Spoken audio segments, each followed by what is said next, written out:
Hey, how you doing, Coach? My name is Tarik Cohen. I was wondering if you could take a look at my highlights and tell me if I would be a fit to join your wonderful football program. If you could, take a look and give me any feedback. Please and thank you, Tarik Cohen. I would write those letters to the position coach and the recruiting coordinator. My senior year, I think I had 1,500 rushing yards, and I had like 30-plus touchdowns. I was getting nervous because my teammates were starting to get offers, so I would just look at their recruiting visits and just wish I was on them. As the season went on, it grew to a whopping 0. 0 is not a number, but an absence, in this case, of hope, that afflicts so many kids like Tarik, full of talent and desire, but lacking opportunity. HBCUs were started because there was no other place for Black students to learn. Most early on were started by religious institutions, churches. There were no white institutions that would admit Black students back after Reconstruction.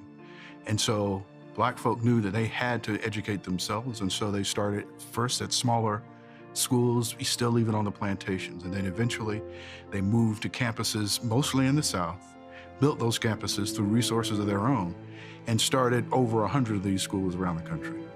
HBCUs provide them an education and the chance to better their lives, give them opportunities that they had been denied as slaves. Among the opportunities denied was the chance to play football. Over a century and a quarter ago, the first Black college football game was played between Livingstone College and Johnson C. Smith, then named Bigelow University, and a new era began. It gives a lot of individuals an opportunity to be able to achieve something, whether or not it's athletically, academically, to a place that they can be comfortable and at the same time learn who they are and what they have to deal with in America. Some, would find their ways to the Power 5 schools, clearly good enough to play there, but they don't have the opportunities, and that's the big thing. Those athletes would lose, they would lose twice, the opportunity to compete and the academic opportunity. The only schools that offered me back then was HBCUs. I don't know where I would be if it had not been HBCU. Don't have the funds to pay for college and go play football. I was going to enlist in the Navy. A historically Black university gave me my only opportunity. North Carolina A&T gave me my only scholarship offer. Without them, I don't know where I would be.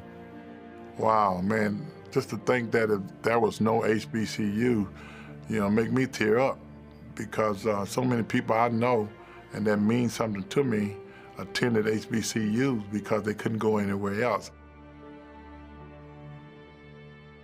Playing at an HBCU, you understand that you have a natural chip on your shoulder, that nothing's been given to you, that you have to work a little bit harder in all things that you want to do.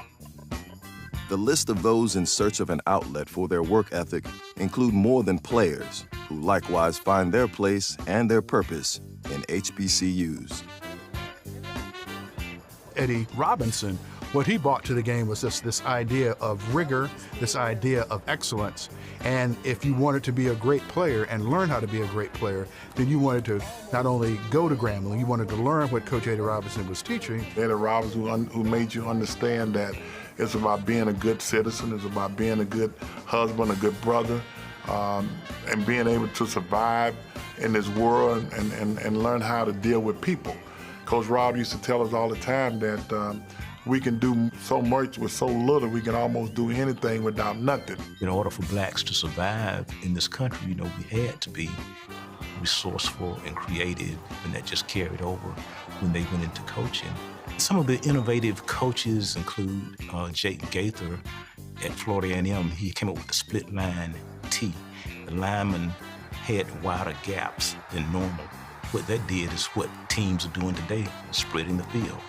John Merritt at Tennessee State, he loved to see the ball in the air and throwing the ball all over the place back when most offenses were 3 yards in a cloud of dust.